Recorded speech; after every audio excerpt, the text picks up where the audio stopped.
광주와 전남에 있는 중요한 이슈들을 짚어보는 시간 이슈. 오늘은 조성철 조선대학교 외래교수와 이재명 정부 123대 국정과제 중 광주 전남의 핵심 사안 중에서 5.18 민주화운동 정신의 헌법 전문 수록과 전남 고흥 우주산업 클러스터에 대해 이야기 나눠보겠습니다. 조 교수 스튜디오에 나오셨어요. 안녕하세요, 교수님. 예, 안녕하세요. 이재명 대통령이 5.18 민주화운동 정신을 헌법 전문에 담겠다고 이야기를 했는데요. 단순히 역사적 사건을 기록하는 차원을 넘은 거라는 이야기들이 있는데 이 부분에 대해서 어떻게 보십니까?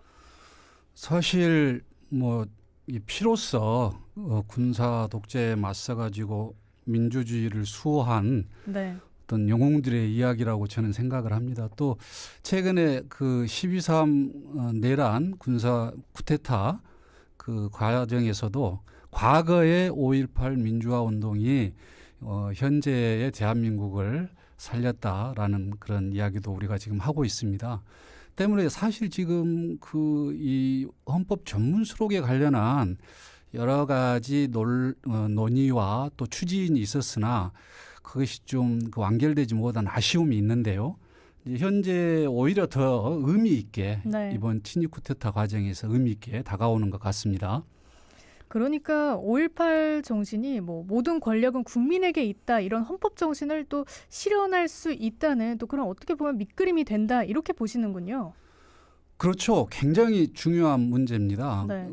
어찌됐든 국민의 주권이 권력 기관으로 인해서 침탈되지 않는다는 그런 원칙적인 측면에서 바라볼 때 굉장히 중요한 의미가 있고 우리 이재명 대통령도 사실 5.18 관련해서 폭도로 알았다는 거 아닙니까?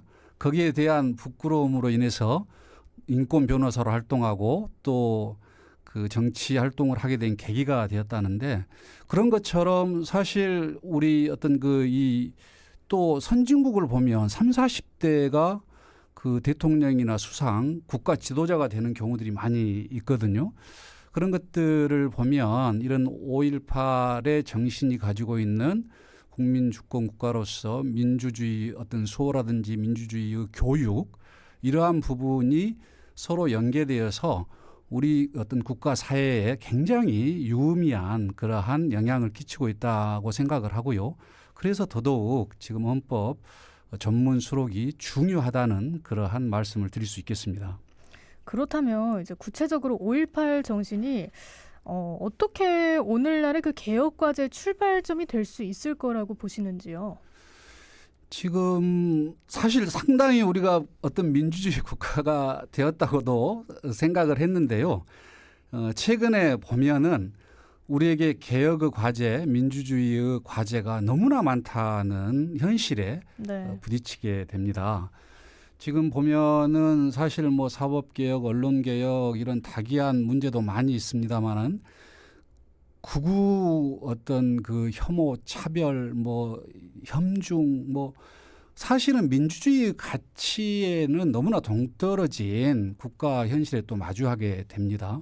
그래서 이제 그런 사회 전반적인 개혁의 문제도 있겠지만은 또 우리 스스로 민주주의 가치에 대한 어떤 이 의식이나 정신적인 고취의 문제에 있어서도 현실적으로 굉장히 중요한 문제로 와닿고 그것이 또 5.18 민주화의 정신을 통해서 뭔가 좀 새롭게 국가가 도약하는 어떤 이 의식의 출발점이 될 수 있다는 측면이 있고 또 한편에서는 지금 국수주의라든지 극우 쪽이 아예 붕괴되다시피 한 측면이 있는데 합리적인 보수가 정치의 양날개를 구성함으로써 국가 발전에 서로 어떤 이 긍정적 영향을 주면서 상승이 훨씬 시너지 효과를 내는 이러한 측면에서 볼 때 원점에서 다시 본다면 5.18 민주화 정신은 또 큰 의미가 있겠다 하는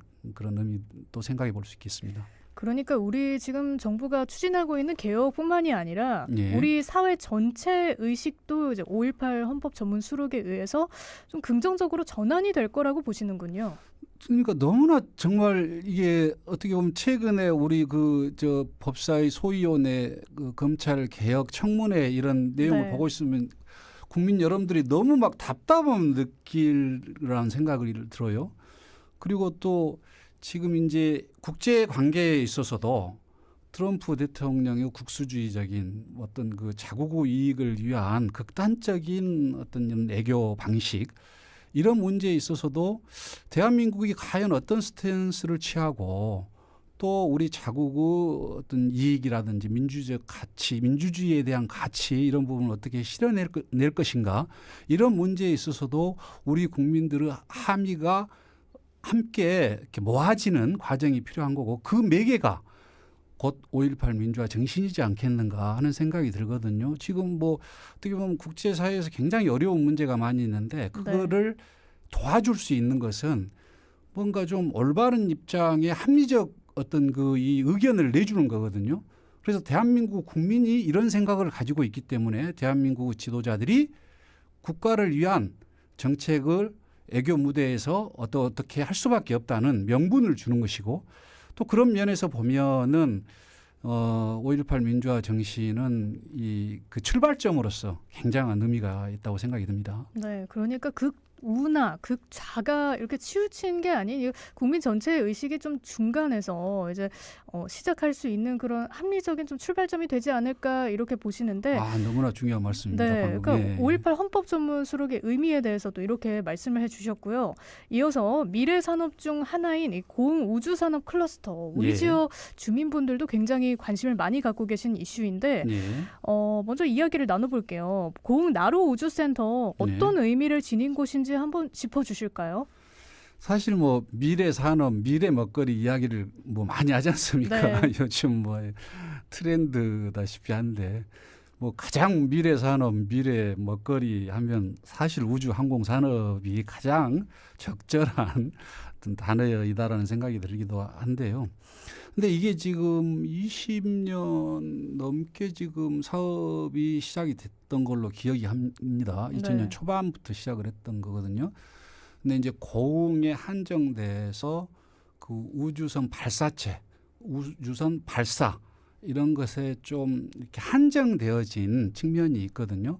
다행히 뭐 이재명 국민주권 정부에서 여기에 국정 과제로 해서 기업을 유치하고 클러스터를 만들고 여러 가지 투자, 교통망 확보라든지 뭐 이 교육 이런 문제들을 지원하겠다고 하는데 이게 원하는 만큼의 성과를 낼 수 있겠는가 하는 문제는 또 걱정이 많이 된 부분이 있습니다. 아직 진행 중이긴 하지만 우리가 풀어야 할 과제도 그만큼 많다 이런 입장이신데 어떤 점들이 실현이 되어야 우주산업 클러스터 발전에 좀 도움이 될까요? 이제 뭐 단적인 예로 이제 인력 문제고 그 인력을 양성하는 교육 문제 아니겠습니까? 우주선 발사체 관련해서 큐브 위성 발사를 조선대학교 우주항공과에서 했습니다. 그게 대단히 뭐 언론에 뭐 이렇게 이야기되기도 했습니다만은 그런데 이제 이를테면 우리나라 최고 좋은 대학은 서울대 아닙니까? 그런데 이제 국가 균형 발전이나 교육을 통해서 이 지역 발전을 도모하기 위해서는 사실 교육이 그런 것이 분산이 돼야 되는데 가장 많은 예산을 쓰는 것도 서울대거든요. 그러면 자 이제 뭐 이 우주 항공을 단적인 예로 교육 문제와 인재 양성을 한다면 예를 들어서 조선대학교 큐브 위성을 탑재해서 했다. 그럼 조선대학교의 우주 항공학과 특화해서 여기가 우리나라에서는 뭐 국제적으로 1등은 못 할 수 있겠지만 우리나라에서는 가장 유력한 또는 유능한 그런 인재를 양성할 수 있게 만들어주는 것. 이런 것부터 이제 출발점이라고 생각을 하거든요. 그러니까 인재를 지역에서 그러니까 저희 고흥 지역에서 직접 이제 길러서 직접 이제 함께 데려다 쓰는 어떻게 보면은 표현을 그런 게 필요하다라는 말씀이시군요.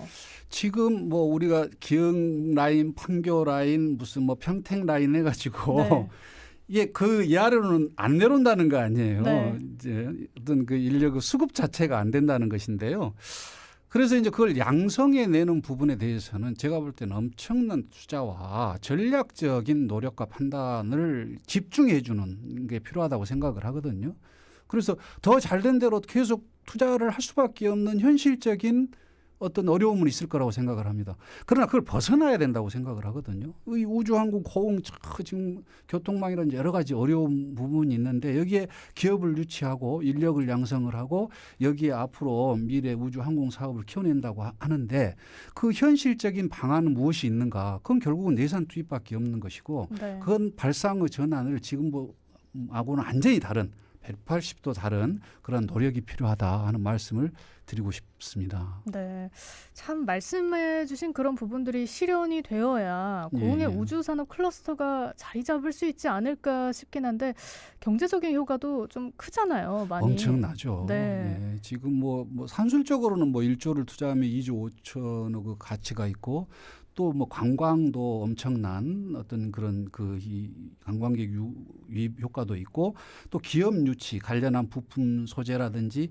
우리 피부에 와닿는 지금 자율주행 같은 경우는 위성을 통해서 하고 있지 않습니까? 네. 또 드론이나 이런 것도 우리 실생활에 굉장히 많이 필요한 부분이기 때문에 큰 의미가 있다고 생각을 합니다. 네, 참 고흥의 우주산업 클러스터가 잘 자리를 잡아서 경제적인 효과를 많이 가져다 주었으면 하는 바람이네요. 오늘 이야기는 여기까지 듣겠습니다. 감사합니다. 네, 감사합니다. 지금까지 조성철 조선대학교 외래교수와 함께했습니다. 저희는 30분 교통정보 듣고 오겠습니다.